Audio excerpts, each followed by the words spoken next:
Oh, All right, I'm gonna hit go live now. all right. There we go. Hi everybody, we're back. How you doing? Hope you all are well. I would say, did you miss us? But we're always here. We are always here. Do you ever miss us? I mean, hope. Well, you know what? They did miss us. I'm going to go on a limb. They did. They've missed us with every bullet so far. That is the Stuart joke. Yes. Hi, Bad Stuart. joke, actually. Hi, Samuel. Oh my god. Hi.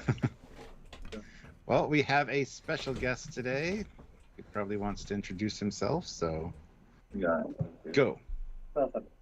I'm turning down my volume on this side, but hey, everybody, it's Tesi from Neutral Zone Studios, amongst some friends here who are have been involved with a lot of the stuff that we're doing. So thank you guys for joining. For joining our own show. Not you guys. Sorry, not you guys. The guys that are in the waiting room or wherever. Oh. All right. Well, thanks for coming on. But he is thankful you're here, Stuart. On Trekyards. Well, I hope so. I mean, you press that button, that very important go live button. Without you, this wouldn't be a thing. It's true. It's true. It's very true. All right. Well, Samuel, you're gonna let them know what's going on. I gotta adjust my camera here. Oh yes. So hi Ray. So you are a it's fair to say a man that owns the Enterprise, and we'll go into that a little bit later. Well, at least the Constitution class. It can be many things, and today we're going to talk about that as an experience, because that's an experience, and your up and coming film Test of Time, which I know a bit about, and therefore can't say too much about because I know too much. Stuart knows a little bit, not too much. And hopefully the fans can ask some interesting questions, push Ray to the limit in terms of what does that button do? What does that button do? 28th century? Talk about that. That's confusing. Things like that. And hopefully we'll have a fun time. There you go, Stuart. We always say we love questions. We love questions. We do. That's how we have conversations. So you guys need to speak up and let us know what you guys are thinking, what you want to ask. Let us know. We are going to be talking about the Indiegogo for this as well. So there's a lot to discuss, and hopefully you guys chime in because we want to hear your thoughts on it. And I will start sharing. So I'll see you in a minute. We'll start sharing. That gives me an opportunity to tell everyone here to hit like. If you're watching this after the fact, there is a super thanks button if you want to hit that and donate. We'd appreciate it. If you're here now live, you can do a super chat, which is a way to let us know that you guys want to keep the channel going, and also shows we read all them on the air, so we do get your name out there, your voice out there, your question out there, and it's a good way to interact with us and let us know that you want to see Trekyards continue to go. Also, there are links down below to the Teespring and the TeePublic store, so if you want to grab some Trekyards merch, now is a great time. Go click that link. I think they have a sale coming up soon, actually, so a lot of cool Trekyards shirts and swag out there. And we'll get into this with Ray in a minute here, but it is awesome to have somebody who basically owns a Constitution class vessel of sorts. And where's that? That's in Kingston? Kingsland, Georgia. Kingsland, Georgia. Which is very, very southern Georgia. It's about 25 minutes north of Jacksonville International Airport. So we're right at the border. Oh, that's awesome. We'll have to come and visit sometime. I know we have plans to do so, and a lot of cool things have been filmed on your sets. So looking forward to hearing all those stories. And I'm also excited to get down there. We've been to the Ticonderoga ones, but we do need to make a trip down to yours as well at some point, because I think that'll be so fun. So. And you can film there, so. Oh, that's the rumor. All right. Sorry, my camera got a bit of a bump earlier, so. All right, Sam, you back? Yes. Cool. I was sort of half hearing because I was like, what's Ray gonna say? Is he going off script? Don't know. No, he's good. Have you done right there, Stuart? So I have to Am I keep all right? readjusting you every time you readjust yourself. Sorry, my camera got bumped earlier and it's really bugging me. My OCD is like screaming at me. Okay. So Fair I think enough. it's good now. Let me refix you on my camera. Is that okay? You do that. So Stuart, ask the obvious question to Ray. What's the obvious question? How did you get started and all that jazz? Oh, Oh, yes. there you go. So how did I get started?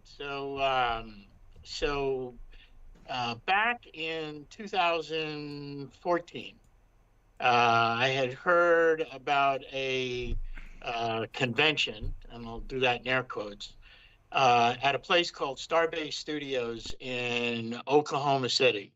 Scott Johnson, who was one of the owners in OKC, is actually online with us now. And I went out to the con with a friend of mine, Don Haran, who's been my friend since high school. And if you see the color of my hair, you know that's a long time. So we went out and we pitched an idea for a fan film, and they liked it. Vance Major was part of the group back then. There were a few other guys, and probably about a year later, maybe even less, we went out to OKC and we filmed Starship Republic. It was just a vignette. The vignette was supposed to drive a crowdfunding campaign for a full-length episode. And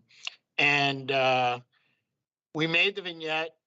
Still very proud of the vignette. If you guys who are listening ever get a chance, it's Starship Republic. We're going to talk about that in a little while too, because there's all kinds of things going on with Republic, it sounds like. And I was about to start my crowdfunding campaign when the whole CBS lawsuit, fan film guidelines came out and threw everybody into a tizzy, including myself. And everybody said, Star Trek's dead and all of that. And here I am trying to raise money for, doing something that's more like a full length thing. And as I describe it sometimes, guys, cooler heads prevailed. And I said to myself, looking at the guidelines, which weren't, in retrospect, weren't terrible, right? I had to do something. I get that. I get it. I said, you know what? If the Twilight Zone could do it in 30 minutes, I could do it in 30 minutes. And just to stop you there, and now we know Prodigy and Lower Decks have both done phenomenal work in 24 minutes. Yes, that's absolutely true. Ever since. That's absolutely true. And there's no denying that, as a matter of fact. And fan films, I mean, you guys know better than just about anybody that, a fan film is a story. And sometimes the faster you tell it, the more thrilling it is. Mm-hmm. So I started back in, I guess, 2015 with Republic. And I had some great people who taught me how to film. I had no idea. I was green. And I was looking for a visual effects guy, and I found this guy who I think Sam Cockings. I'm not sure you know him, and if you do, I'm not sure you like him. But I found Sam Cockings, and Sam and I, at least, have been together ever since. And a lot of changes from back then. A lot of other people changes as well. No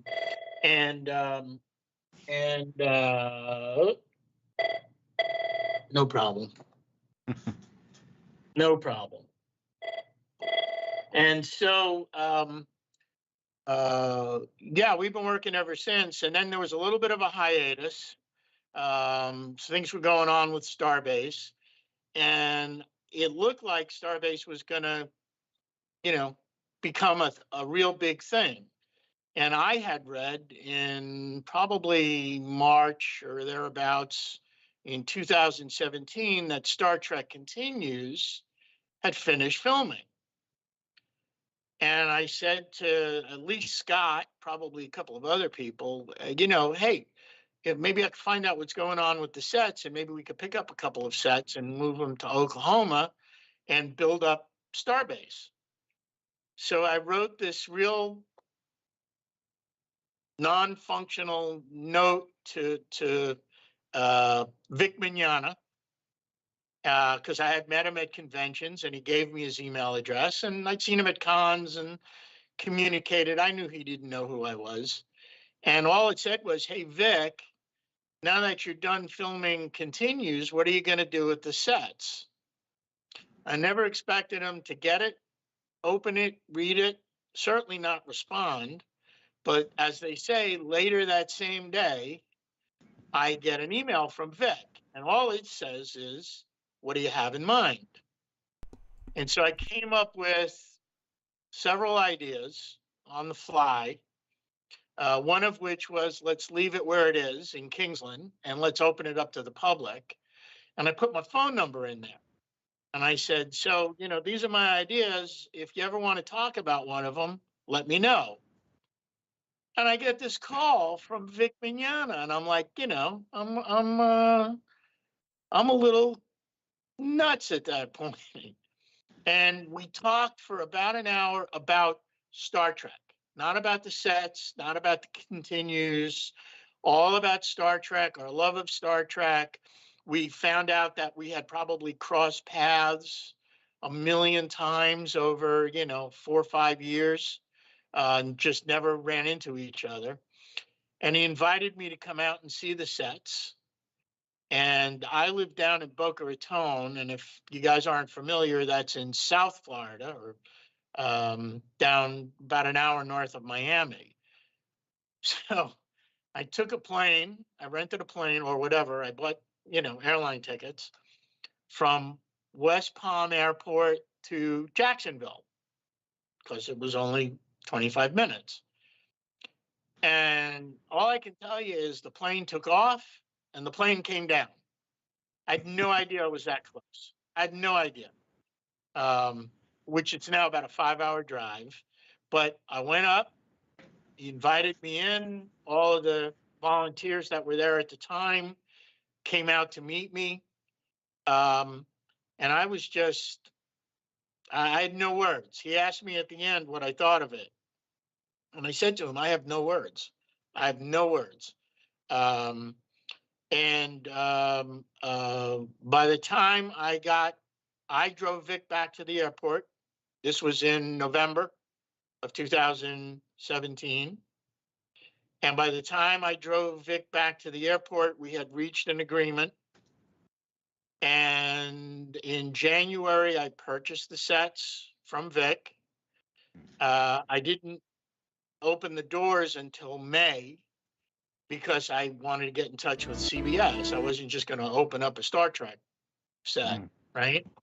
Found out a lot of things that nobody knew about, licenses and things like that. But they said, okay, these are the rules you have to follow. You want to open up? These are the rules you have to follow. And they've morphed over the years, but they've allowed me to keep the doors open and do our fan appreciation weekends and allow people to come in and use the sets to film. And I probably more than anybody else follow the guidelines, because I think I have more of an eye on me. I sometimes say I have a target on my back, but Vic and I have become good friends, and he's at almost whenever he can make it, excuse me, he comes to the fan appreciation weekends, and they've changed over the years because of COVID. And so instead of doing an open house, we do these walkthroughs. So we got like 20 or 25 or 30 people at a time, and we walk them through the sets, and we talk about construction, we talk about old Star Trek, new Star Trek. And I know I'm carrying on, so I apologize, but I think that probably takes us to about today. Well, last Thursday anyway. You had a pretty bland weekend, so I think we can skip that part of the story. That's right. Okay. Before we move on, Ryan Tullett throws in 20 pounds. So thank you so Amazing. much. Like, And the supercalifragilisticexpialidocious. Enjoy. Well, thank Enjoy. you. that's a Yes, You made me thank say you. that. That's a ringtone by itself. Captain Yeah, says. absolutely. But yeah, there was another one I wanted to read, but I can't find it right now. Hold on. Questions and comments, guys, because it's a pretty unique opportunity. I mean, Ray is. I mean, I'm sure you could Facebook him, but getting him here, video call is. Because I mean, there's. I mean, probably with the amount of fan film productions that use the sets, we're probably in the 1 to 2,000 range of people that have been there for more than a day. I think maybe we can kind of extend that. But there's a few people on the Earth that have spent as much time physically living in the sets to the point where they become so normal, because there is that shift over point of, you know, you be any of the sets for an hour's tour, it's one thing. You spend an entire day there, it's a different thing. You come back the next day, you're still there, it's a different thing. You spend 6 years driving to them every few months and hang around for 3 days in a row. That's a whole different thing. I mean, how do they feel now, given they're so in your life? Is there the specialty? Are they now basic in a sense? How are you feeling? That's a really good question, because it sometimes changes. You know, it's not a job. It isn't a job, but sometimes you feel like it's a job. You got to go. You're going to do a fan weekend. You got to schedule it. You got to make sure everything's right. This and that. And at some point, almost every time I personally, with the volunteers, because some of the volunteers have been there for 12 years. And really, we're working on the original construction, and stayed with it through all of Star Trek Continues, Farragut, Dreadnought Dominion, all of those. So they're like my other family. And there are times when we'll all walk around, and you know what? You stop and you look and you go, wow, look at where we are. You know, how many people can say that they're where we are? And it's just kind of crazy. And things break, you know, lights go out. We had a bank of the blinky lights that were at, and we probably should talk about somebody else as well at some point, but we had all of the stations go out, from the communications panel on down to just in front of Spock Station. And one of our guys, Eli, got in touch with the original developer of those sets, whose name and number was on the back of the wall. And they figured out what was wrong and they repaired it. So it's really kind of amazing that it is still in the condition. And we do everything we can. We just did repairs on it. We did painting. We're actually this weekend coming up finishing engineering, because we needed to repaint the floor. But none of the paint that we had really melded with the floor. So we went out and found some epoxy, and guys came in and scraped it and picked up all the dust and dirt. And now this weekend they're going back out to finish all of that and paint. So it really requires a lot of attention. And unfortunately, I'm 5 hours away by car, so I can't be there all the time, but I can rely on these guys, and they have been fantastic. Now, how much of the sets do you have? Like, what are the different locations you can film at technically in the Enterprise? Well, interesting you would ask, Stuart. So there's a bridge. Oh man, you got that? That's awesome. Yeah, it's awesome, right? And it is. It's not a 360, but it's probably like a 270. And in fairness, the TOS sets weren't 360 either. They were kept in a certain format, right. So it's actually more accurate. And they would move things in and out. And actually, a couple of years ago, we put in a main view screen. It was green screen, or it was open for Star Trek Continues, so they could dolly and do far shots. and all of that, but it just looked incomplete. So we have the bridge. We have 100-foot corridor.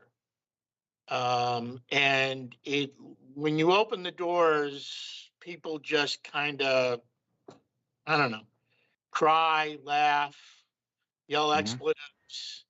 It's really kind of cool.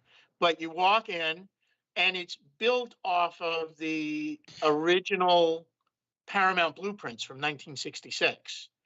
So we have, as you walk in, sick bay to the left, transporter room to the right, then the briefing room, then auxiliary control, then the captain's quarters, or we call them the guest quarters now.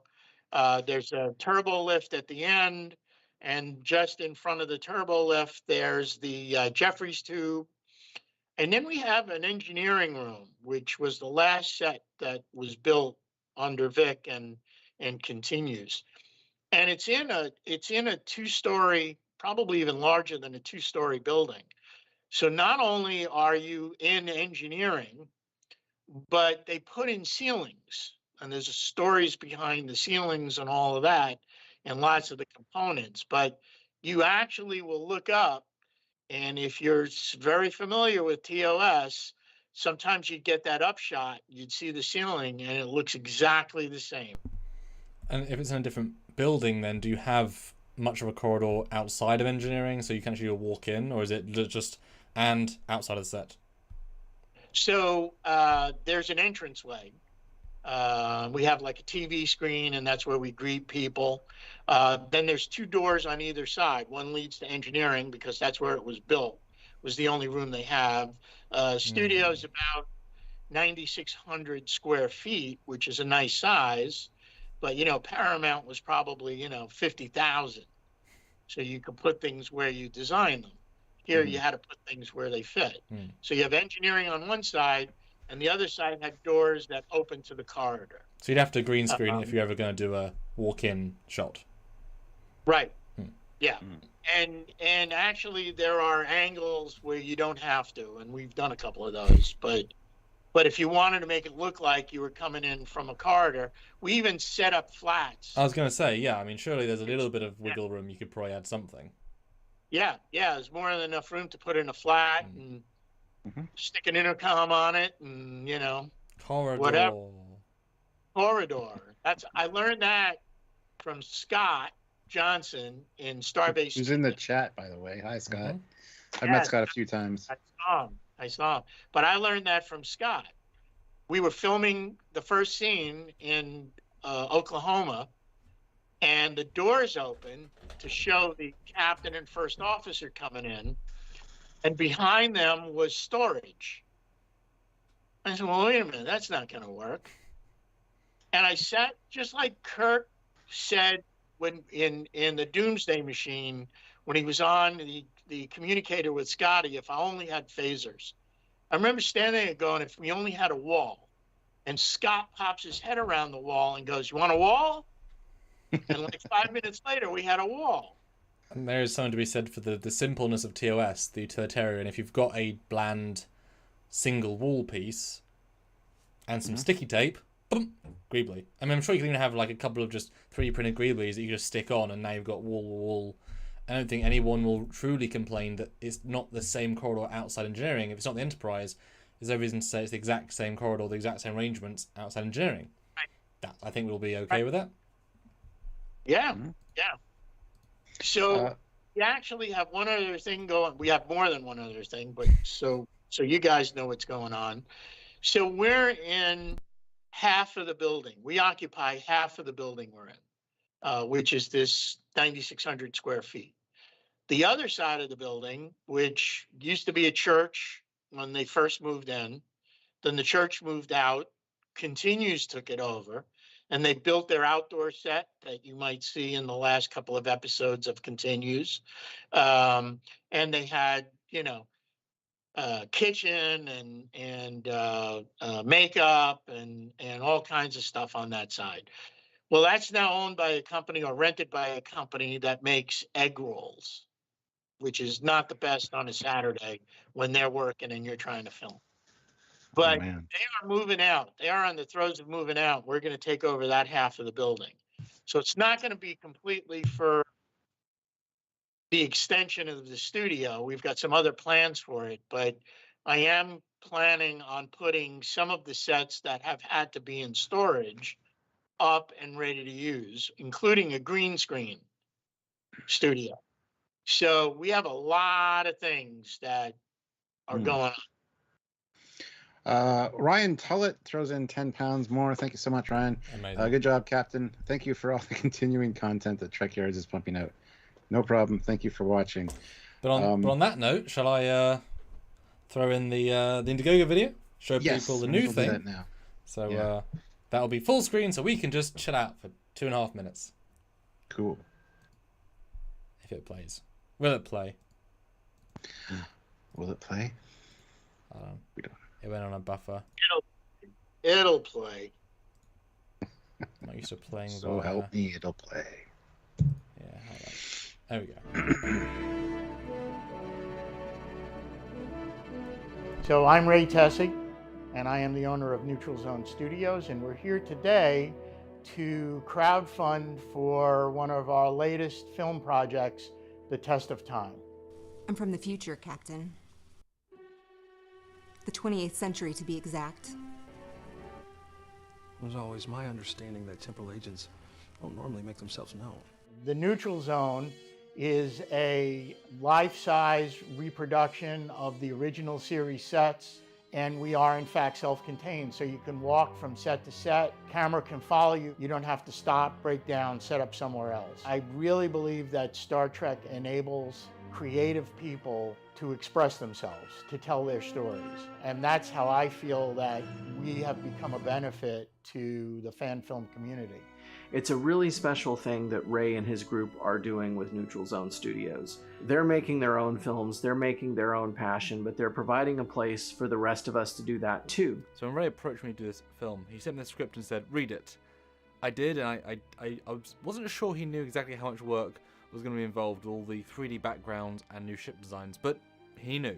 In short, it's a time travel movie, and we go through some different eras. We find new ships, we find new crews, we need new uniforms that people hopefully have not seen or have not seen in the way that we're using them. We can hear you, try Ray. to tell stories that are about people, about humanity.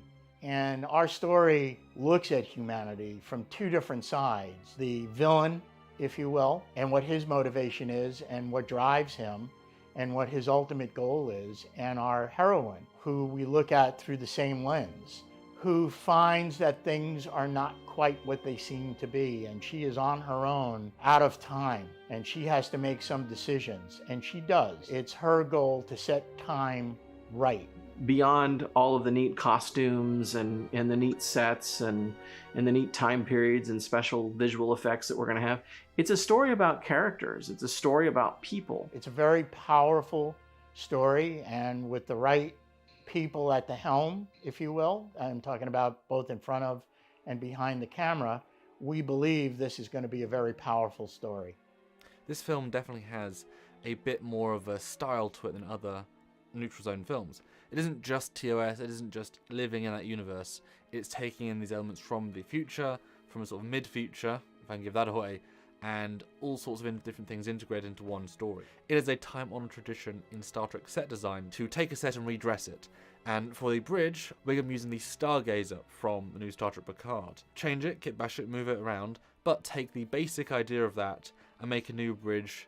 It feels very much like what they did back when they made the shows originally, just now in 3D. We want to make it so that people will look at it and go, wow, that's really Star Trek. And that's why we're looking to crowdfund to help offset some of those costume costs and some of the other expenses that are associated with making a fan film production. I mean, come on, Josh Irwin on any film is a real privilege. His filmmaking techniques, his style, anything he films, anything he lights, that's worth supporting. His Avalon work and his Neutral Zone work. I mean, come on, how good did Doomsday look? Why am I one of the crazy ones doing fan films? Well, I guess I'm crazy because I can never get enough of it. You know, I love living in this world, and I love the creativity that it brings, and I love the people that I meet. And You know, you kind of have to be a little crazy to be creative to begin with. We want this to be spectacular, and I think between Joshua and Samuel on visual effects, I think this is going to be something very, very, very special.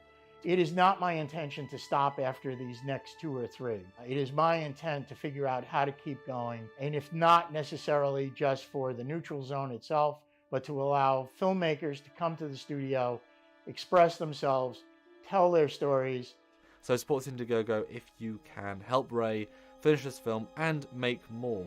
I want to thank all of you for taking the time to watch this video, and if you're donating, thank you. We really need this. It helps us.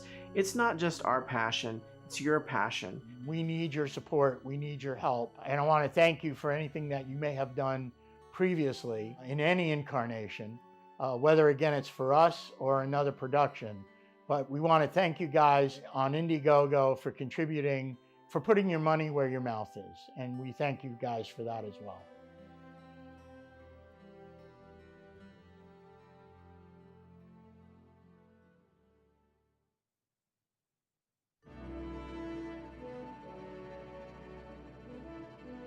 So I'm Ray Tesi, and I am the owner of Neutral Zone Studios, and we're here today to crowdfund for one of our latest film projects, The Test of Time. I'm from the future, Captain. All right, I think that's... The 28th century to Yeah, be restart. exact. Cool, okay. That was pretty impressive, man, I gotta say. Guess he hasn't seen it yet. Yeah, I haven't seen it yet. That's You haven't seen it yet. Well, Oh, first reaction, Stuart. Give us some detailed thoughts.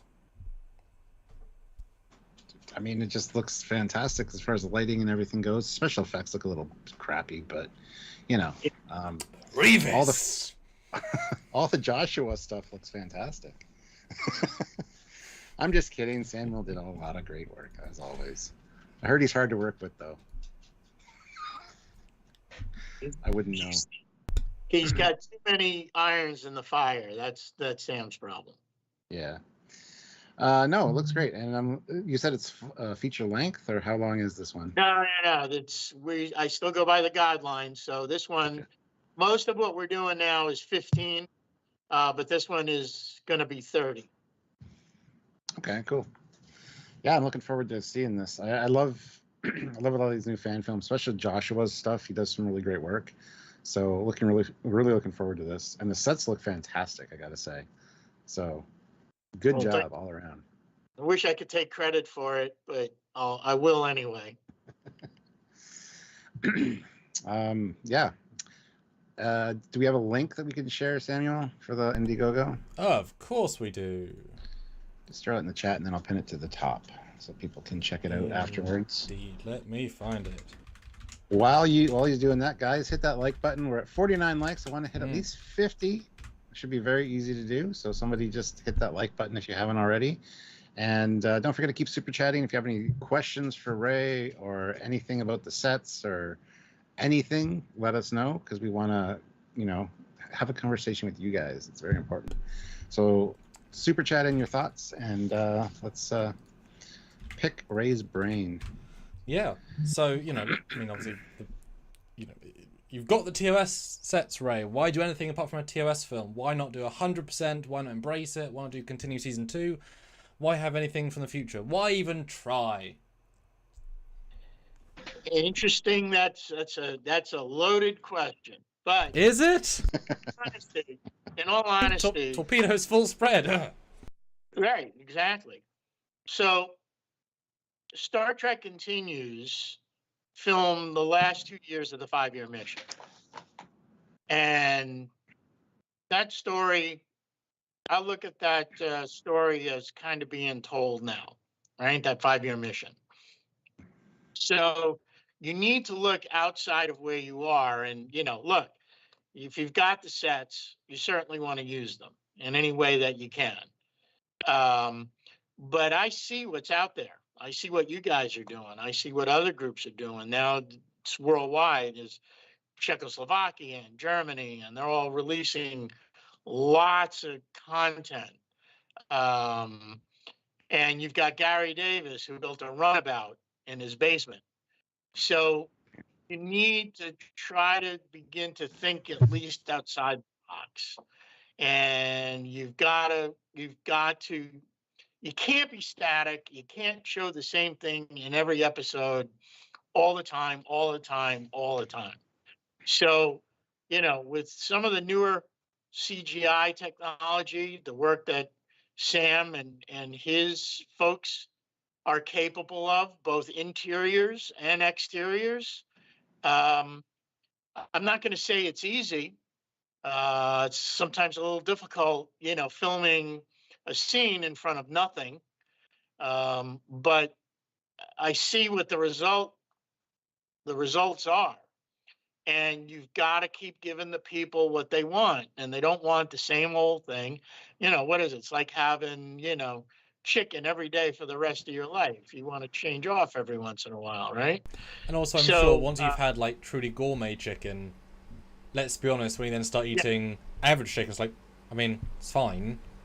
But if you have chicken now with the really garlic sauce, it's now no longer just chicken. Chicken with a side, now it's different. Add some beans, add some mash, It's different then. Exactly. And, I have some other irons in the fire. A lot of these Sam and I have been discussing. And we want to bring in those other elements. We want to make sets that people may not have seen, or put characters in sets that people wouldn't expect to be there. And I guess probably, before this conversation is out, or this segment is out, we probably will talk about some of those things that are in the works, which are actually listed for the most part on the Indiegogo page as well. I've got a helpful graphic that's already been made. Yeah. I just wanted to say too, like including like the future, going back to TOS, it's a great way to use the TOS sets, because not a lot of people have any kind of newer set, but Sam does some fantastic green screen work. So it's a good collaborative effort, and it's a great idea to actually use the TOS sets, and to see the TOS uniforms with the future uniform, because I think is a really great thing. Because that's the brain step you've got to do. It isn't actually a TOS film, Test of Time.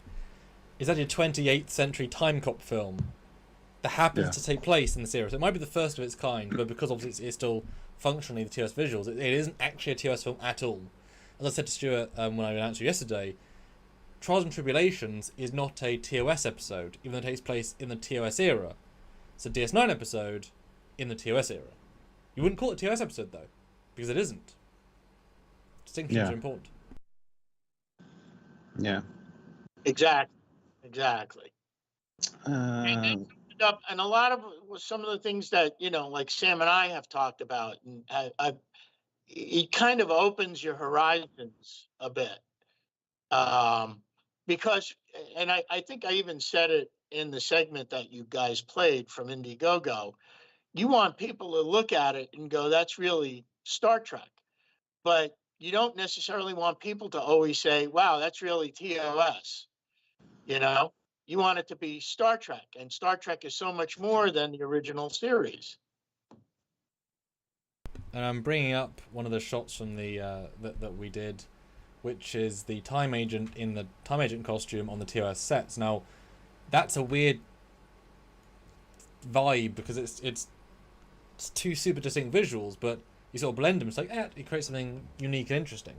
And certainly if she can then perform something different and interesting as well, I mean, how are you going to direct a time agent? How do you direct a time agent, Ray? What are the time agent vibe?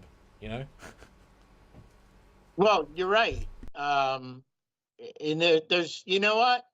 After 50, I guess it's now going to be 56 years of Star Trek, right? You can draw on all of the other nuances, all of the other changes that the other series have made. So, you look at this and that that's probably from Picard, right? But when they were doing Star Trek in the 1960s, people had no, there was no, yes, there was thought as to costumes, other costumes, but you could see where it was, William Thies, and he'd always have the same design, and, they were beautiful.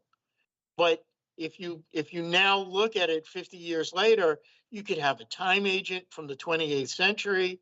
You could have somebody maybe even further out. You could have somebody from Next Generation. You could have somebody from, Wrath of Khan. You can do all of that now because it's out there. You know it. You just need cosplayers who can wear it and at least act. Yeah, that's a very important part as well. Now, do you guys hire, like, I don't know how to say this. Say it. Are there more I know it. professional actors coming on board for some of these projects, or is it just all fan driven? Well, again, if you're familiar with the guidelines, right, everything has to be non-professional. It has to be truly fans, Yeah. right? It's okay. You know what? It's okay. Doesn't matter. Everybody's got their different interpretation. You do enough of these, and I'm sure at least one of you two have done enough of these to know that you need to find the right people. They have to find the right look. They don't have to be SAG to be a professional actor. Yeah, right? exactly.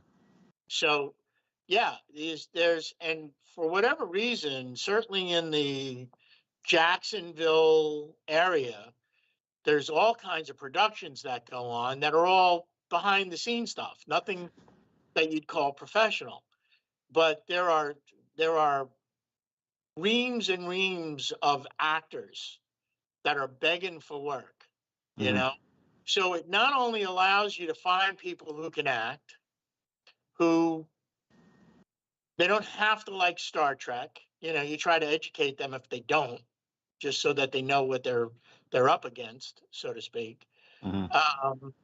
But you're able to actually change up the actors and characters from episode to episode or webisode to webisode. So having a bank of people you can go to who are at least, if they're not professional, they're at least semi-professional, and then you've got volunteers who just want to be, if they could be on screen and walk through a set, they'll do it. So we have, like, I have no idea how many volunteers. All right, there you go. I have no idea how many volunteers we have, but I'll send out, a listing to the volunteers that said, here's what we're looking for. Here are the dates. Can you make it? And if you can, let us know so that we can schedule you. And then it becomes a whole different thing. It becomes, scheduling. It becomes, Mhm. all of that. Yeah. You don't want everybody on set all day, every day, Exactly. Yeah. A second to take a super chat real quick. Casual Trekker throws in $5, so thank you so much. Is she from the 28th century, or is she lying and really from the late 24th century? Because of her you got to wait on that one. You got to wait on that one. I'm not giving that away. You will be surprised. You will be surprised at a lot of what happens from beginning to end. I will tell you that. Very proud of this particular script. Very proud of the people that we've got assembled to do it. But it'll keep you guessing right to the end. And even when you think you know the answer, boom, Twilight Zone. That's a good story then. I know I've talked about this in the Indiegogo video, but it's, we've done a lot of films together, and normally I'm whelmed by them, ambition-wise. It's what's practical, it's whatever. And you've been bitten so often by someone couldn't make it, or something else, that it's still amazing that you keep trying to be ambitious, given how many problems have come about. Never normally your fault, just things happen. And so I remember reading this being like, does he realise the effort that's needed here? Does he realise that he doesn't realise the scope here? He can't. And yet he did. He was like, I'm just going to write this many shots. I'm like, okay, this many ships. Right, okay. This new thing! Oh, right. And I was like, do you want 3 here? I want 3 here. I'm like, okay.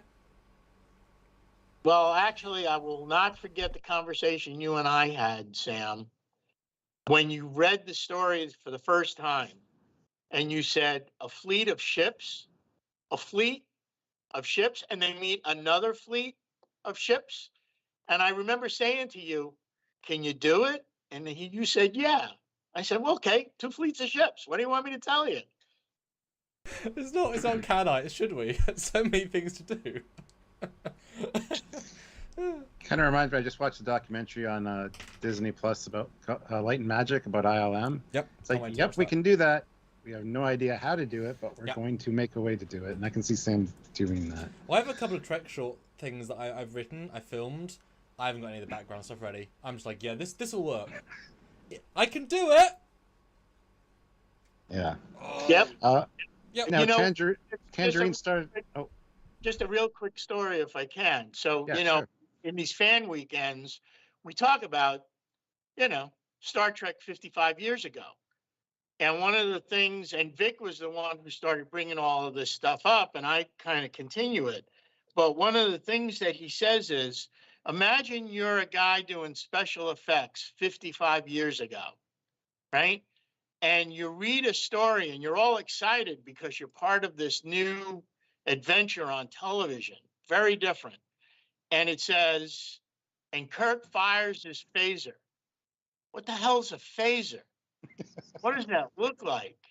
Yeah. Well, the team gets in the transporter room and beams down to the planet. The what? The what? What did they do? What did they do? Apollo shoots lightning bolts out of his finger at the Enterprise. What?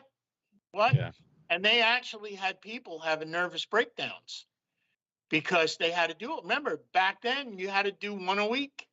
You had to do one a week. So you had to figure out what to do to get that thing done. Tangerine Star 26, though, member for 23 months at the rank of commander, so thank you, Commander. Have the guidelines hindered or helped? Time for an update, question mark. Should they update the guidelines? Talk about that a little bit. I am fine with them, to be honest with you. I mentioned early on that, I threw a hissy fit when they first came out. But if you can't tell your story in 30 minutes, then, you can tell your story. Let me rephrase that. You can tell your story in 30 minutes. But if you take 47, if you follow the original, right, or some of them run even longer, then you've got a lot of filler. I don't care how you want to phrase it. You've got a lot of filler. And since this happened, I've said to Samuel a few times, it's actually better almost because it trims the fat. A lot of times we will review an episode and it's like, this was a filler episode. Like nothing happened for like 10 minutes. Where you're cutting all that out and you got that boom, boom, boom, boom, quick pace and just really, you have to be more creative almost in a way. Yep. So if you have 47 minutes to fill and your thing's only 37 minutes, you've got 10 minutes you've got to like make up for, and sometimes that just does not work. Well, can we also be brutally honest for a second as well? We both have been watching fan films for a long time. Ray probably the longest, more as Community, etc. In the olden days, if you were to see a fan film that was 40, 50, 60 minutes, or now especially, if you see a film that's that long, are you more likely to click on a film that's 7 minutes with a great thumbnail, or 50 minutes, 40 minutes, 30 minutes? We all have busy lives. Are you more inclined to watch a shorter, probably more refined piece, or a longer, probably more padded piece? I mean, Stuart, you go first. Just the number. What do you think and see in both of me? Well, I got cut out there. I didn't hear the whole thing you said, so I can't. Yeah, I said if you were to see a film on YouTube and be either like 30 minutes or 15 minutes or even 7 minutes, or you more like to click on if it's a fan film because you think one has more filler, one has maybe more refinement. Are you more scared almost by the long films? For fan films, I would prefer the longer one, honestly. But I mean, it's just today's culture with the short attention spans and the quick videos. There's like they're going for quick. So when somebody sees a 7-minute video as opposed to a 35-minute video, you're more likely to get views on that 7-minute video because they can look at their watch and go, I can take 7 minutes out of my time to watch this as opposed to a half hour. You know what I mean? So. I sort of agree with you about the lengthier films, but I think what it forces you to do as the filmmaker, right, whether you're the producer or the editor or whatever, is you've got to catch those people within the first 3 minutes. Yeah.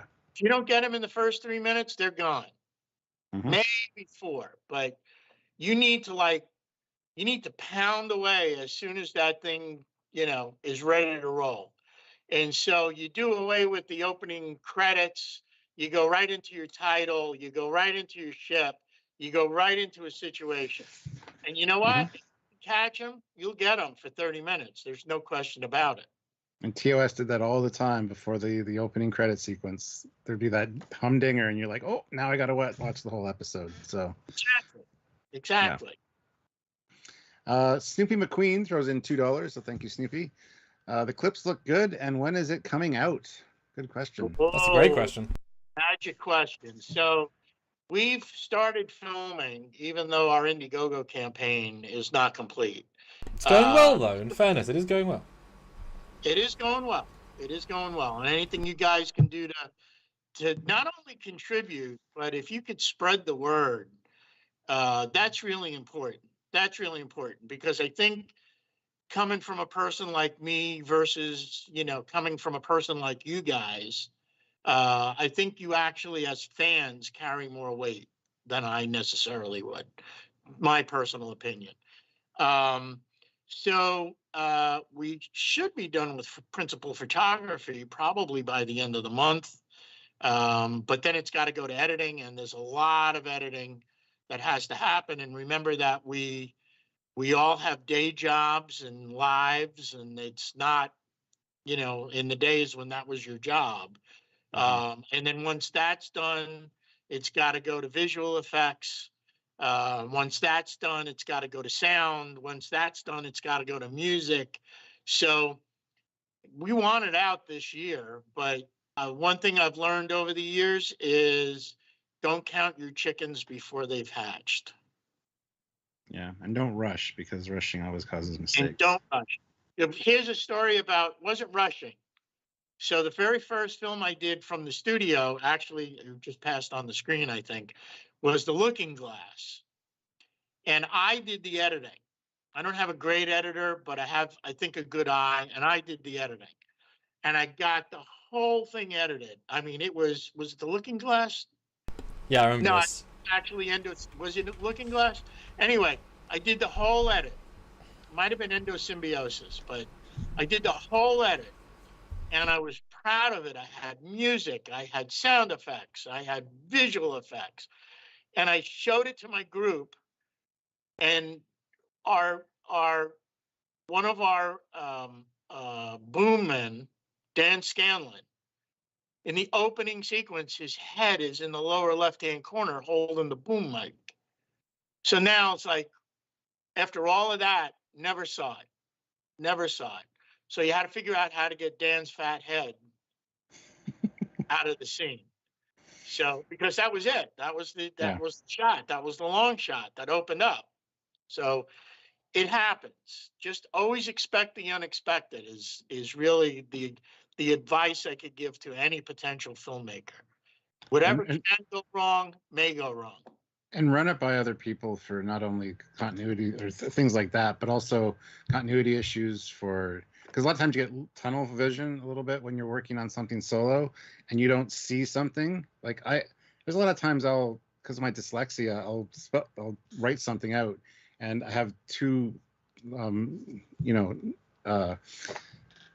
things swapped and I don't realize it, and I've read it like 15 times. Somebody else reads it right away, they notice it right away. So yeah, getting multiple eyes on it, it's part of the creative process, I think. And as Stuart knows, I'm almost entirely perfect when it comes to my spelling and grammar, so I mean I don't know the pain, luckily. He turns off his autocorrect, I think. Well, because it changes too much. The thing I've found is it may look great in print, but it doesn't sound right in spoken. There's that too, yeah. You constantly have to have those table reads and listen to what people are saying, because your time frame on fan films is short. It's short. It's film-wise, it's short. It may take a while at the back end in post-production. Oh, it will. It's short, but it's short because, people aren't going to take a week off from work to film, and how could you coordinate all those people? So you're lucky if you have 2 or 3 days to do what you've got to do, or, come back for pickup shots later on. So, It's a tough process. There's no doubt about it. It's a tough process. And in fact, my dad wanted to pop in a little bit later and ask some questions because he's a TOS man, as you know, Ray. So before he jumps in and has a whole new slant on the questions, I did want to point out Indiegogo itself and be able to highlight that before he does pop in. So this is a current campaign with a little bit of time left, still 5 days. So we're not quite in the last bit, but we're getting close to the last bit. 61%. And the link is pinned to the top of the chat, guys. If you guys want to open it in a new tab and check it out after the live, go for it. 61% so far, but 100 would be much nicer. We have a reasonably clean and clear look at the page. We'll talk about this graphic in a second. What we've done, what we're going to do is really exciting. I think anybody who, hopefully you've got some comments saying, oh wow, now I see sort of the range of what the studio is making. And you get a good sense of what's happening. It's a good little Indiegogo of clear crystal, and we're aiming for some cool stuff. And obviously perks, get them while you have them. Yeah, check out the perks, guys. See if you guys are interested in anything and help out.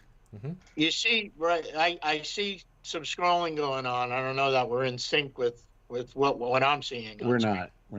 But that's okay. But you'll see something called duty calls, and there's two young ladies in the picture that are in Discovery costumes.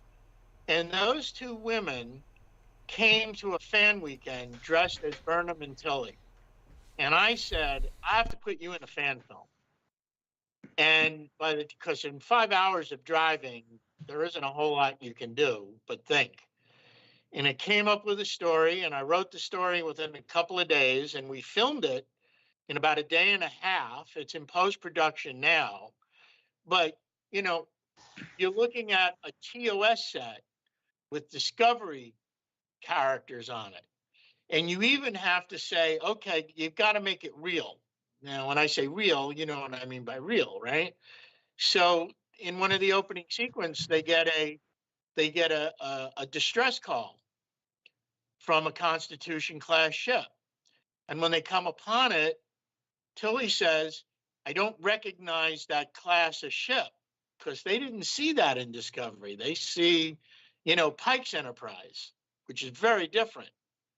And so we use the character of Burnham to explain why the ship looks so different.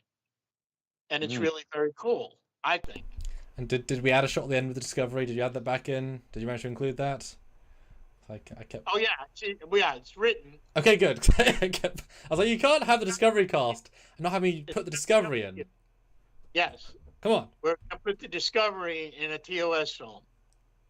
I like being world firsts. You like being world first. That's world first. And this is a fun graphic because it does sort of highlight. I don't think people quite appreciate it all in one place what's been done, because they just sort of come out and they whatever. But multiple films, and I keep trying to find the window. Looking Glass 2019, Symbiosis 2021, Doomsday, which has gone viral 2022, Duty Cool, Test of Time, Captain Scott, Star Trek Republic. That's a lot of films, and Star Trek Republic, I wish some was filmed to show more than just Tyler on a set, because there's stuff we could show for that, but we need to film it first to show the cool stuff. So it's kind of limited in that respect, but it's also visually it's also very different as well. Right. Yeah. And we say in these Indiegogo things why we need your help, and we talk about costumes and I can amen costumes mount up, because no offense to China and the people that you can't email them and say, hey, can I get 3 free costumes and then tailor make them? I've got to buy them from there, tailor them here, and you got to pay all of the people, and you can't complain if it costs you $90 to tailor a costume, because that's what it costs. But the quality you need, and then another 50 for the com badge, 30 for the peps. I mean, I brought a new actress in. I'd get 3 new costumes plus all the accessories. That's like $450 just to get to the place of 0 again, so I can now film with it. It's insane. Exactly. But you can need the costumes. Here's the other thing, and the other thing that you guys should know, and that's why I said, even if you can't contribute, why are we asking you to help promote it, right? So if you look at what was on the screen, Looking Glass, Endosymbiosis, Doomsday, and Duty Calls, because that's where we are. We're about ready to go with Test of Time. But those 4 films we're all self-funded. And I hate to say it, guys, but here's the self. Here's the self. Okay.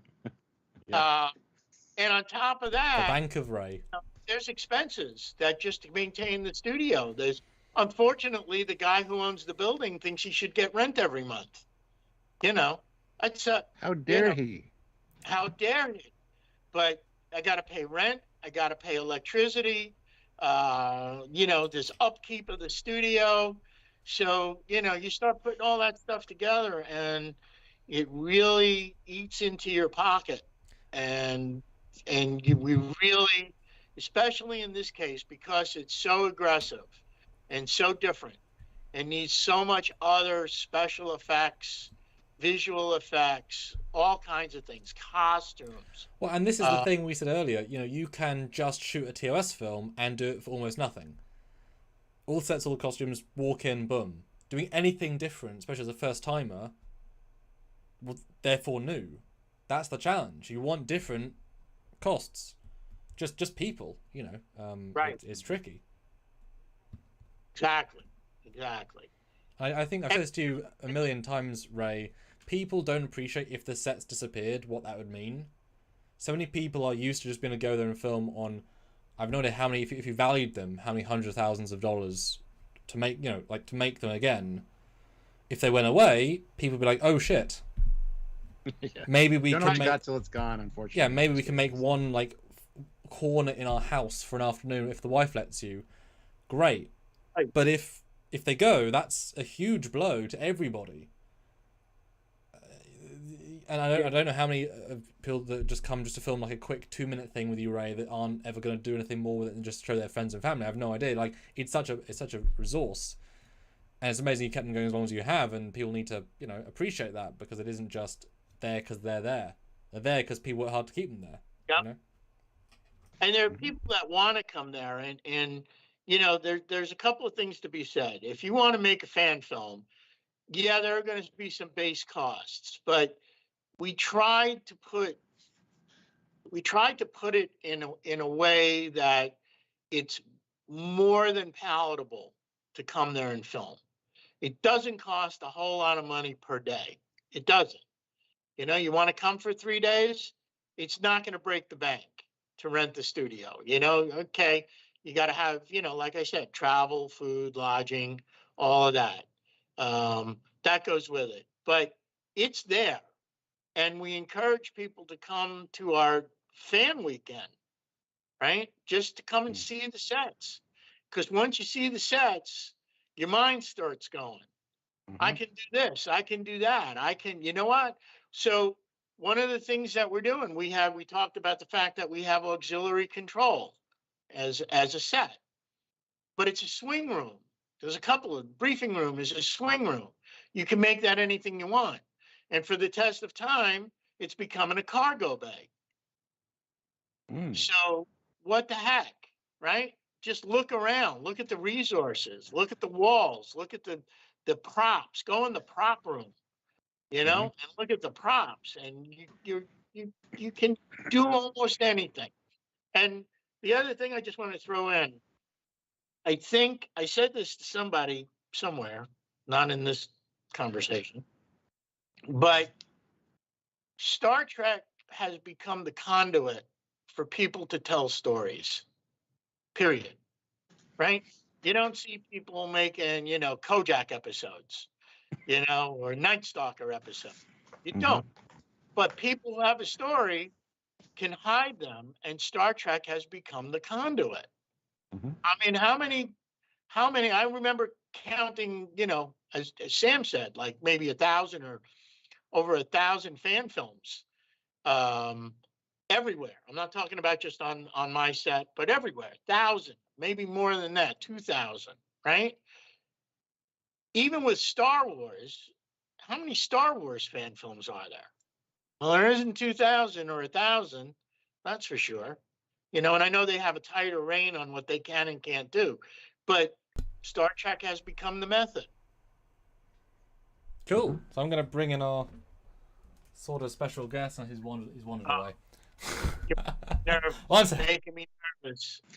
Well, Squadra Course just showed up and throws in $2. Yay for fan films. So thank you so much, Squadra Course. You guys have any questions for Ray? Throw them out. We want to hear them. Because I'm sure when Samuel's dad gets here, he'll have some questions for him about the sets and stuff. So that'll be interesting.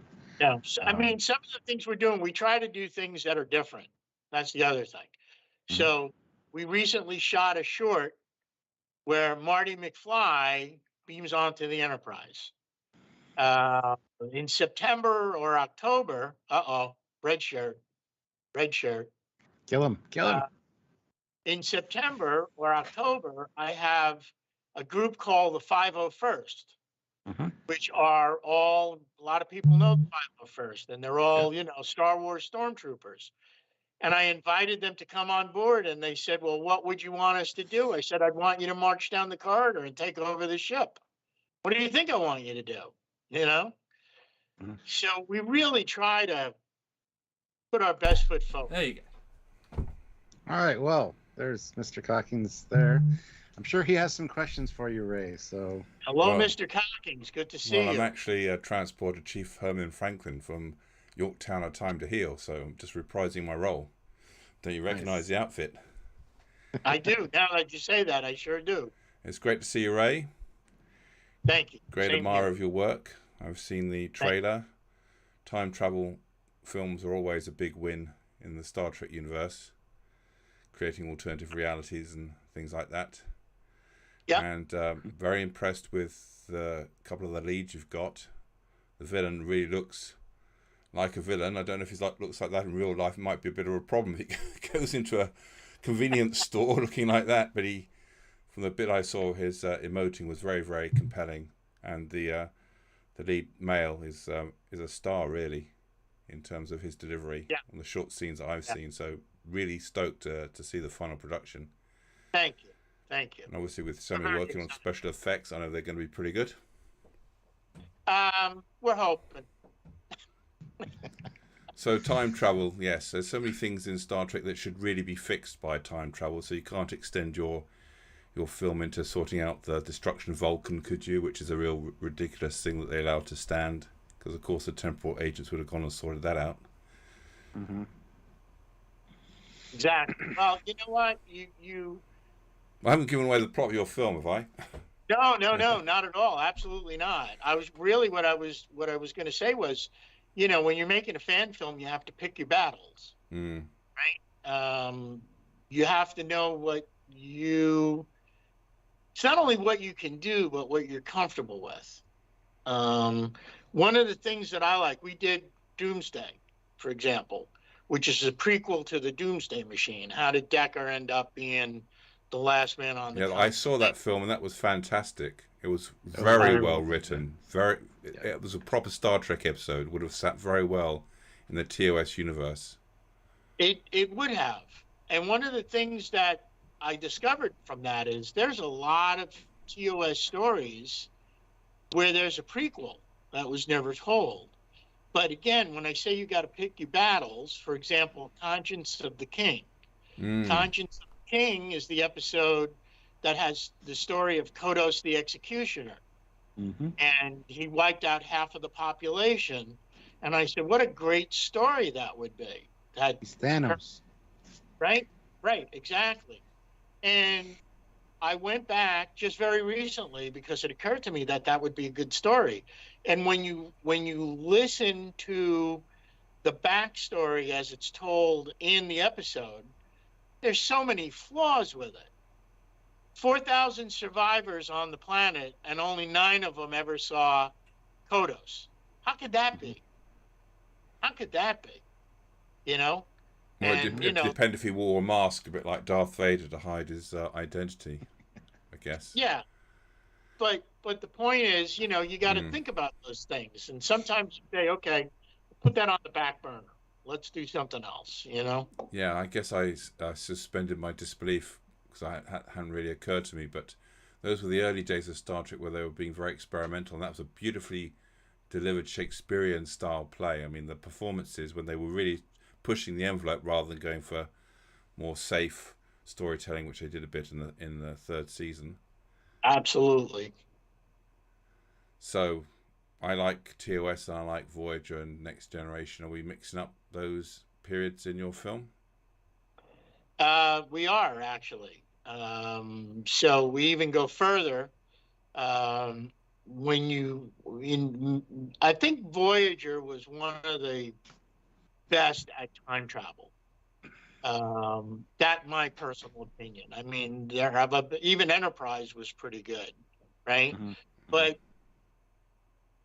Voyager seemed to give you not only good stories but good characters, and even they really gave thought to the costumes and the situations, and so you see really more of the 28th century than you do the 25th century, which is TNG and Voyager and all of that. But we always try to make reference to some of those characters or some of those ships. We always try to make reference. And we have some episodes that are going to be filmed coming up where, and I'll give it away now, but you saw something called Captain Scott. Yes. It's gonna be, and he's sitting at a Scottish station in engineering, but it's really gonna be the prequel and prequel and sequel to Relics. Mm-hmm. How did Scotty end up with Franklin in the transporter pad and be in stasis for? I mean, years. as an episode, that was crying out for development, wasn't it? In the TNG period, right? They could have done their own prequel to that. Right. But we know that he came out, if you will, during the Next Generation. So it was your son's idea, was Sam's idea to, hey, let's have a whole section of what's going on with Scotty. When he comes out, that you didn't see with the other characters. And so there's a whole lot of stuff that you can work around. Well, originally it was just a MacGuffin, wasn't it? A device to get Scotty into the TNG period without really thinking about how he got there as such. They just paid lip service to that. I also liked your observation I saw just before coming on about how many fan films are made in the Star Trek universe compared to any other franchise, and that it's always been the best vehicle for storytelling, and it's where people want to tell their stories, even to the point of saying, even with Star Wars, which is quite popular, obviously they're quite generous with what they allow you to do, but that's obviously fantasy as opposed to science fiction. And I never really thought about why do so many people make Star Trek fan films and not make other fan films like Doctor Who and things like that. So that's where your studio comes in, which I help to support each month in a very small way. Yes, No. No small ways. But there are only small actors. Yeah, put your money where your mouth is. I have a duty. It's a bit like giving my tithe to the church. I need to give my tithe each month to these fantastic studios to preserve the sets, which I'm very keen to come and see again, as you know. Keep trying to organise with Sammy when we can come over. Absolutely. Now that COVID is a thing, I hope. Yeah. It's a 16-hour drive for me, which is not undoable. Well, we expect you to be there. Well, yeah. Or I'll fly down, one or the other. But I usually go for, like when I go to Louisville, it's a 7.5-hour drive. So I'm used to driving at least half that distance in a day. So I can make a trip out of it. Hey, I like it. And I will be there. Don't worry, I will be at those sets. You better. I think Samuel has some ideas for some things we can shoot when we're there. So. Oh yeah. I just want to just be there and just soak up the atmosphere. One of the interesting things I did when we went to Ticonderoga is we had the run of the sets for a bit, and I was on the bridge all by myself for about 10 minutes. And I was just listening to the bridge sounds, and you suddenly realise a lot of the time on the real Enterprise would be quite boring. When you're going between stars, it's like, there's a star field passing on the screen, nothing else is happening. So, but it was just fantastic just to be there and not feel under pressure to do anything. So, you, Ray, you and I, and to a lesser extent, Stuart, who's the youngest member here on this panel, we're born of the first generation of Star Trek fans. So TOS is always going to have that very, very special place in our hearts. Absolutely, absolutely. And I said earlier as well, when people come there for the first time, it's there's only one word that comes to mind, and it's humbling, right? Yeah. When somebody, you walk them onto the bridge, and they cry or they gasp or whatever, or Yeah. they come up We- and give you a hug. We saw a lot of that at Ticonderoga when people first went on the bridge. So yeah, we understand. It's like a religious experience for some people because It is. you know, they've been watching Star Trek their entire life. So yeah. Well, if you were brought up, It's different to be there. if you're brought up in that period when it was all fresh and new and the world was different, the impact of that program was much greater because nothing quite like that had been done before in terms of the characterization, the storytelling, and the social upheaval that was going on at the time, the message of hope that it was bringing to the world. They had the Cold War. So it's kind of lost in the noise now of all these science fiction productions. They don't really appreciate how groundbreaking and how standout Star Trek was when you had 2 or 3. We only had 3 channels on British television you could watch, and that was obviously one of them. As a young kid, I mean, a kid of the 60s, it's always going to resonate more, I think, than people obviously come to it now and they appreciate it as art. But it was much more than that. It was a movement. I don't want to make it sound grandiose, but it was more like a movement at the time in terms of what it was trying to do in terms of social justice, getting messages out there about inclusivity and things like that when people were marching on the streets for civil rights and things like that. Mm-hmm. It's 100%, 100%. And the other thing that I've discovered when people come onto the set, and actually first couple of years, I also took the bridge and the helm and a backdrop and not the bridge, but the captain's chair and the helm. And I have a backdrop of the bridge, and I would take that on the road. And a lot of these places would give me a big booth, like 20 feet by 20 feet, right? Mm-hmm. And I realized between then and now that people of our generation never expected to be able to see it in real life. Mm-hmm. And that, I think, is the emotional thing. You've seen it for 50 years, and all of a sudden you're standing in it, and it's crazy. I mean, I had it when I first went there. First time I saw it, I was at Ticonderoga, long before I had Neutral Zone. Mm-hmm. And I went to Ticonderoga, and I was like, geez, okay, hey, look where I am, Mm-hmm. What's great is that you've known these rooms all your life, and then all of a sudden when you move in a 3D space, you then understand their relationship to each other, and that changes your relationship to the production. It becomes much more three-dimensional. Yeah, you watch an episode and you're like, yeah, the transporter room's just around there, and they're just right outside sick bay. Yeah. Yeah. But exactly. like you're saying, we waited 50 years to get a very good Bluetooth communicator from the one company, and now they're going to produce this tricorder, which is like all bells and whistles. Where was that when I was 14 years old?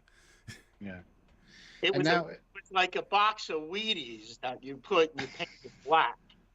Yeah. That was your tricorder. One question that I have, which Samuel just reminded me of that I was going to ask anyway. Now, if you're getting the other half of the building or more of the space, is there more sets you plan on building? Are they all going to be TOS based, or do you have any ideas for upcoming things? I do. So some of them are TOS, not all of them. But I also have to wait until I'm in the space. Yes, that's true. To know exactly how much room I have. But for example, so I already know, and I said we have some sets that have been in storage and are really in desperate need of repair. So shuttlecraft will probably go in there, the interior of the shuttlecraft. The Romulan bridge will probably go in there. We are going to do a green screen facility, so we don't have to be beholden to, an outside source for that. But I recently came upon some sets, pictures of them actually at this point. But I recently came upon some sets that are almost Borg-like. And they're at a studio. It's not even a studio. It's, believe it or not, it's a basketball gymnasium that they built these things in. And they're planning on getting rid of the building. They don't need it anymore. They filmed what they needed to film. And I've made a pitch to get those sets. So, you know, I'd have to see it. I'd have to know what the footprint is. I'd have to know if we could use it.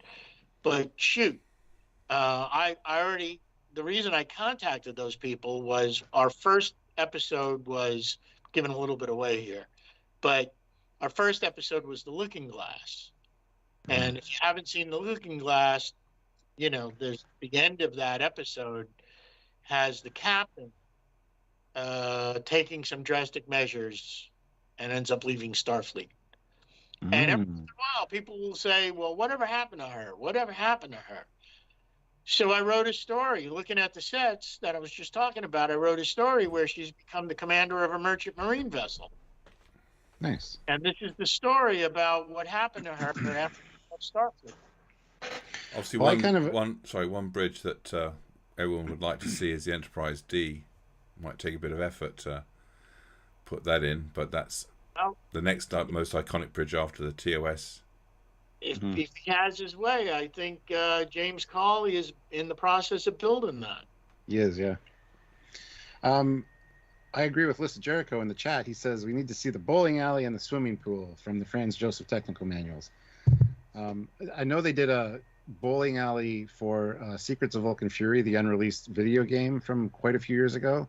There's actually, you could see the Enterprise bowling alley, had the registry at the end. You need to do that. Then you have something to do between, you know, filming. You can go bowling. So whose comment was that, Stuart? Squadra Course. Squadra? Sorry, no. The List of Jericho. Sorry, wrong name. Okay. Well, that's actually a great idea, but could you throw in a bathroom? Yes, let's see a Starfleet bathroom. A TOS Starfleet bathroom. I would like to see one. Must be a Starfleet bathroom somewhere. You know the story about Wrath of Khan, right? When Chekhov meets Khan for the first time, he knows who he is, but Chekhov wasn't even on ship, or at least he wasn't a bridge officer at that time. So first season. Yeah. So somebody came up with the idea that they met each other in adjoining stalls in the bathroom. Yep. Well, that reminds me. At one point, I was doing an album. All the famous celebrities I've actually shared a stall with, including the guy Jaws from and Apophis from Jaws from James Bond, Apophis from Stargate, and all these various people. It's kind of funny, really, when you think about it. But yes, well, I don't know what else I can really ask about your film, because I just have a lot of confidence about what you're doing. Samuel's prodding me, saying, do you have any specific questions about the plot of the story, or anything else about the story before you depart? Who's asking that? Samuel. Samuel? He's asking if his dad has any questions about the story. Why isn't he asking it himself? I mean, come on. Well, he is. He's in the chat. Oh, okay. It's difficult because, in the end, asking questions is like getting spoilers. It's like watching trailers for films. Sometimes you just want to go straight into the film knowing nothing about it. Your promo video does reveal quite a bit, and I have a lot of confidence in your filmmaking. Obviously, Sam is involved, so I'm just looking forward to the ride. I'm always up for anything that involves TOS, because that's my baby, and making good use of the sets, keep the productions going, keep the studio running. Well, I suppose I could ask, is this film going to lead into any kind of sequels, or is it just a standalone production? Are the characters going to reoccur? Hard to tell at this point. You know, a lot also depends on, I think the people that I've picked to at least be the leads are very, very, very good actors. Very, very, very good actors. And so, for example, Luis Sanchez. So Luis is the temporal escapee, the guy in the beard, right? Well, The scary he's guy. The scary guy. Yeah, the scary guy. Well, he's also the science officer in Doomsday, Right. and I like him. And he becomes a completely different character. He looks the same, but he becomes a completely different Well, that's character. called So acting, isn't it? that's called acting. And you know what? I mean, I would love to use these folks again, maybe in the same capacity, maybe in a different capacity. And yeah, and you're 100% right. The story does, or the visuals that we present, and I put those together really with Sam's help. Sam had a real eye for what we should film in short segments, just to be able to put a trailer together. But it does tell a lot, and I don't want to give too much more of the plot away. We already know that it's temporal agents. We already know that it's the 28th century. We already know they come back. The real question becomes why? What's the plot? So that's why I don't want to ask you too many questions about that, because I don't want you to reveal too much. Who's really the villain? Who's really the hero? I'll have to wait for the after credits clip to see if there's going to be. Are you Ray? Are you going to make a guest appearance in there anyway, like Alfred Hitchcock? Alfred Hitchcock. Yeah. No. No, not even a silhouette. I have no desire to be in front of the camera. I may make a cameo somewhere, but you're going to have to stick me in as an admiral. Right. Cameos are fun. You ought to, it's like a little watermark on your film. It's it's your film when you appear somewhere. It's like, where's Wally? You may only be there for half a second, but they've got to try and spot where you are. Maybe it's a picture on a wall or on a view screen in the background or something like that. Well, just like Stan Lee, I'm going to die in front of the camera. So you've actually got a shuttle interior then? That was the one I see. Shuttle interior, yeah. We haven't really been able to use it much. We used it, though, in Duty Calls, and Avalon Universe, which is Josh Irwin, used it in Ghost Ship. Yeah, I believe. I saw that. But it's all beat up inside. It really needs some tender love and care. Because that would also be a dream come true, Ray, to sit inside the shuttle for the Galileo 7.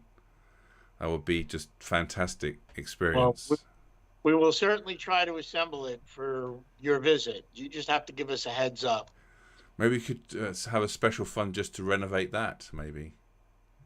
At some point. I don't want to, I've done some crowdfunding in the past. The view screen, fans helped a lot on the view screen. That turned out to be a much more intensive project than we ever anticipated, and ended up spending more money. But you know what? Fans helped really finance that. So thanks to them for doing that. So how many days of principal photography do you think it'll take to finish this film? Probably, if I were going to guess, I would say 4, allowing for a 5th day if we just don't finish. But I would probably guess, based on what I know about filming 15-minute and 30-minute versions, like I said, this one's a bit more aggressive, a lot more sets, a lot of green screen, So I would say we'd probably do it in 4 to 5 days, and that's a lot. Is that 12 to 14-hour days or 8-hour days? I've done 12 to 14 hours. Star Trek Continues, because they were on such a tight time frame, would work those type of hours, but they'd be together for like 2 weeks if I'm correct. You got to send people home. You got whatever it is. You have to send people home. You have to send them. Take them to dinner. You got to take them out. You can't work till midnight and expect to be 1 or 2 o'clock in the morning and expect to be back on set by 6 or 7, because all that's going to do is degrade what you're doing going forward. So we really try to break. We set a time limit of like 6 o'clock, knowing that it'll turn into 8 o'clock, and 8 o'clock is just fine. Sounds good. Well, Samuel's saying you should probably beam out, Commodore, but nice to have you here. It would be nice if I could beam out. Okay, well, I tell people all the time on the set, I said, just remember nothing works. I can't beam you home. I can't go to work. Can't do any of that stuff for you. I'm sorry. well, very much looking forward to seeing you in person, hopefully later on this year. So I shall hand over to my very talented son. Nice to see you again, Stuart. You have another son? Oh, very, very clever. Nice to see you again, and hopefully we'll see you soon. Okay. Good seeing you. Bye. Bye. I love busting Samuel's balls. 8 to 10 hour days on set, Scott Johnson saying. We also have Dan Scanlon here. Yes, Dan is the guy whose big fat head was in the opening scene of that film that I was talking about. It's a television. He's our boom mic guy. Gotcha. He's been with the studio. I'm not sure, Dan, but I'm going to say 10 years or thereabouts. You've been with the studio. Well, I've been keeping up with his comments on the. I just want to give him some recognition because he's, But yeah, glad to have you guys here. But even though he doesn't deserve it, that's okay. Oh, well, then I take back everything I just said. Boo you, Dan. Boo. Yeah, this chair warmer than my left. So, dad's butt. That's weird. Yes. Hi guys. Welcome back, Samuel. Special guest star of Yorktown Time to Heal, as he said. Which is true. Yeah. Yes. Special guest star. Anna Roman in one of my films. So Ray, I had lined up half an hour ago and then Dad popped in. I did want to briefly touch on the time ship, because one thing that we were very keen on doing is new, as we always said. And so new is how to do new things. And I don't know if you remember, but in the original script, it was just time ship. And you sort of had just whatever. I said, if we do the 28th, 9th century people, we can use this and do something different. I'm very glad you did that, because it allowed me to kind of have a baseline rather than just invent. So this is the geographic of the two time ships. You've got the 29th century on the right, Aeon from Voyager, and our work in progress, previous 28th century time ship on the left. And how are they different, Ray? How do you say they're different? You're asking me? Mm-hmm. Well, certainly by size, and you can see one is going to have more power than the other. It's probably going to be faster. It's going to be sleeker. It's still a one-man vessel, but when you look, because you can look at the canopies, and they're about the same size. But when you look at the back of the vessel, there's a whole lot more going on with the one on the left. Is that just because it's a century earlier and tech miniaturizes as things get? I know how Samuel thinks. Yeah, not just that, but we wanted the idea of the Aeon was always kind of implied like a response ship.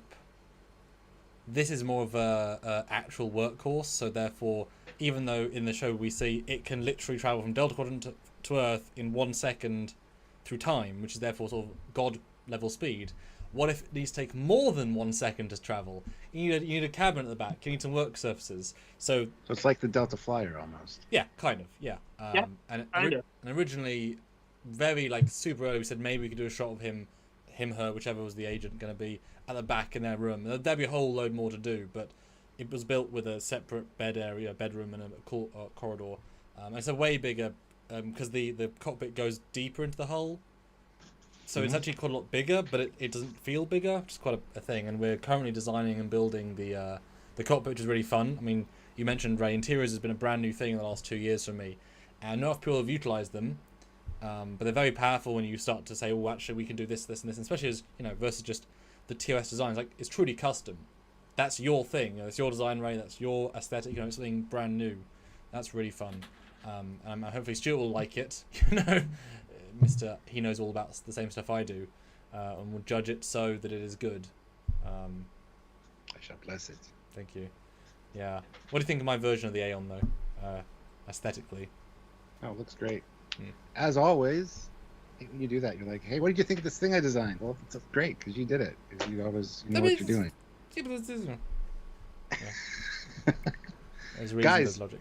Spam the chat right now. Do you like Samuel's version?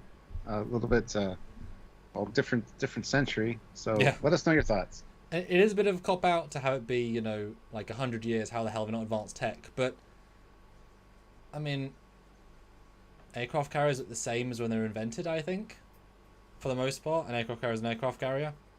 So once they have a design that fits, I mean, if it just kind of works. Yeah. I don't know. Squadron Course is trying to snipe in for the last super chat slot with $1, but immediately gets bumped out by Oliver Frog with £5. Love the lighting in the video. Can't wait to see the film. Very important, serious question. Where is the flux capacitor located in the time machine? On the time ship. Oh, maybe I should add a texture of one somewhere. That's a really good idea.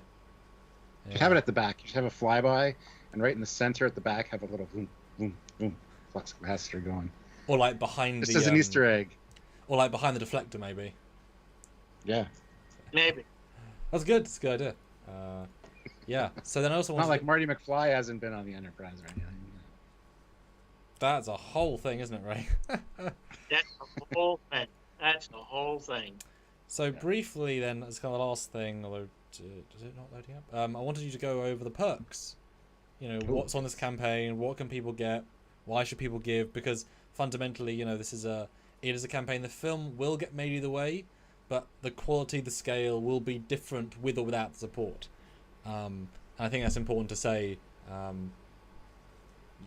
And anything that money has to be spent for this film isn't in the Indiegogo budget will mean there is less money for the next film, and that thing keeps continuing. So if you want to go through the perks, Ray, and say what you like and what you're excited about, etc. Yeah. And Squadron Course sniped in with that $1 super chat again for the last super chat slot. If anybody wants to take it from him, now's your chance. So if we get on $22, that'd be nice. 42 would be even better, but 22 would be nice.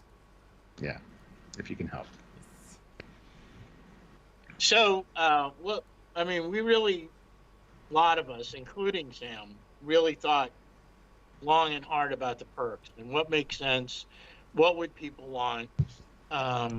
So, without going into all of the specifics, but even at the $10 level, you get your name in the credit. Mm-hmm. I mean, lots of people love to see themselves in the credits. There's no question about it. And as the perk goes up, you become more than just your name in the credits, but you could become associate producer, even at our highest level, which it is expensive, but you get a free walk-on role, speaking role, in a future fan film production. You'll certainly have to be, you'll have to take on the travel and all of that. So if you live in Kingsland, that's perfect. Right, exactly. But some of the perks have free T-shirts. I recently added one. I think it's the Lieutenant Commander package, which is a Giclée. Back in 1975, I bought an oil painting, and that's the oil painting I bought by someone who was very talented. And over the years, every once in a while, people would ask me for a copy, and I'd make these canvas Giclées. And you can get one of those now as a part of the package, of that particular package.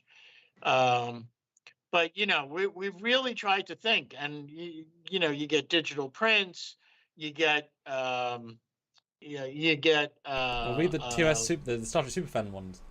I was just reading that one because I might my idea. donating for this. Yeah. Oh, which one? TOS buttons and data disc replicas. Yeah, talk about that, Ray, because that was a fun little one. I was like, oh, try this. Yeah. Yeah. So, the studio itself has a lot of extra buttons and switches and all kinds of props, right? So with some of these packages, what you get is a set of what we call gumdrops. So some of them are round, some of them are square, some of them are triangular. And in addition to that, you also get a supply or a small set of cartridges. I think I just went dead. No, you're still there. All I can good. still hear you. I can still see Samuel. Everything's fine.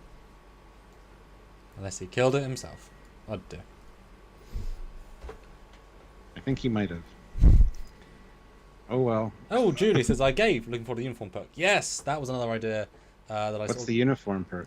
Well, like at a certain point, all the tiers you get a uniform included. One that they recommend. Because I was like, you know what, that would just be super cool. For the middle perks, you get a T-shirt of the of the group. But I was like, you know what, these guys have access to uniforms. That'd be really kind of cool, and that's been well popular because yeah, I mean, the Commodore, all 10 have gone. And we're not offering a ton of them, but since if you're already getting physically postage, that often is the most annoying part, is just getting the postage out. So yeah. Oh, he really is gone. Oh dear. Can we call him back? Well, yeah, but I had to call him. There we go. I had to call him last time. Hopefully he can rejoin, because he's still in the chat.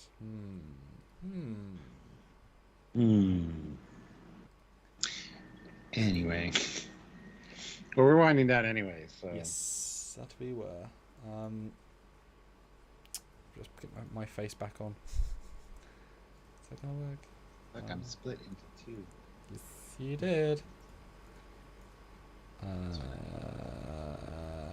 There's two of you now. Oh dear. Hey, that's awesome. How you doing, evil Captain Foley? I'm doing good, good Captain Foley. Always gotta move things around. SD Fried says, visited the studio a couple of years ago. Was amazing, even without a view screen. Well, there's our temp then, because we've got to faff a lot with a faff. But yeah, no, it's a fun project. There's some cool people behind the scenes. The fact that it's from the actual TOS filming sets, that's, it's from them, isn't just a third party film. That's cool. And they've got more in the pipeline, as you could see. Phone died. Oh, his phone died. Oof. Is that Stewart and Rear Stewart? I'll never tell. Squadron Course. So yeah, Squadron Course has a super chat slot. If anybody else is interested, like I said, another $40 would be awesome to close out. But if not able to, that's cool too. But I'd like to encourage everybody to go check out the Indiegogo and look at the perks, see if you guys can help this project in any way.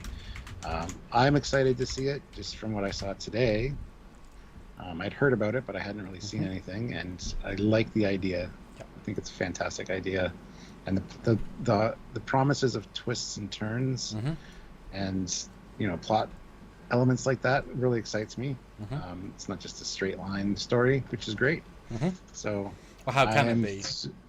Oh yeah, I'm super stoked to see it. So. Yeah, and I've already done a bit of previs for it. I mean, you saw the model for it. We had to build that to know the previs, and there's it was really interesting to try and channel, because it's such a specific ship in the Star Trek Voyager universe. It was really interesting to try and channel the Aeon and like how the time ships move and like their tech, because it's a weird thing to do in a good way. Obviously, just not something I often have to do. Well, even though he's not here to close out, I'd like to thank Ray for joining us. It was nice to actually talk to him, and I'm looking forward to meeting him in person someday. Yeah, I mean, getting us on filming sets, actually properly, we can film. That would be nice. Who knows what we'll do. I've said to you, it'll be a many-day shoot, because that'll be our big, Yeah. It'd be nice just to. Although you know how much memory my cameras take. Yeah. I mean, just insanity. But it's like, yes, but yeah, that's. He's in the chat right now, the neutral zone. So sorry, our phone died. So if you guys want to address any messages to him as a thank you for being on the show, he'd appreciate it, and we would too. But I just want to officially say thank you for joining us, Ray. It's good to see you. Yeah, it's good to get the knowledge and the experience, etc. Oh, And Mark Lawrence throws in $5. Just snagged the Lieutenant Commander perk because of course you did. Mark Lawrence is like the god of fan films. He's there like supporting everything, and he does a fantastic job. And he's one of our biggest supporters, and he's helped us out immensely, both, you know, just by supporting us over the years, but also like helping us out with giving us rides, putting us up. Like he's really helped us out a lot on trips and stuff. So Mark is great. yeah, everyone Plus he's thrives. Federation president. Yeah, everyone thrives with support, Yeah. and so it's very special when you get that support and just can sort of rock on with it and just really kick ass. And he's really gone above and beyond as far as support goes. So Mark is a VIP for Trekyards here. So hence the president. I mean, you can't get more full on than the president. Squadra Course throws in $1 again for that last super chat slot. And Dan says, just want to say thank you, Sam, for all you do. All your visual effects work is superb. Thank you, appreciate it. Yeah, I always enjoy the project. I like to be asked to do new things, and you know what's nice about if I do so many Pule's films, and not only everyone kind of reaches the same level, but also they can all cross over. Part of the Giant Dominion tile sequence I made for them, I was able to include the Yorktown from Yorktown and Frank's ship. So like it's all it kind of actually feels like one big universe because they're all being lit the same way. I have all different assets, so you know I often say, can I just throw our ship in there because I have a salad and I have a, you know, can I throw one in? You know, it's a fun thing to do. It adds something special, and I believe that when you see like a space station shot, you should see traffic.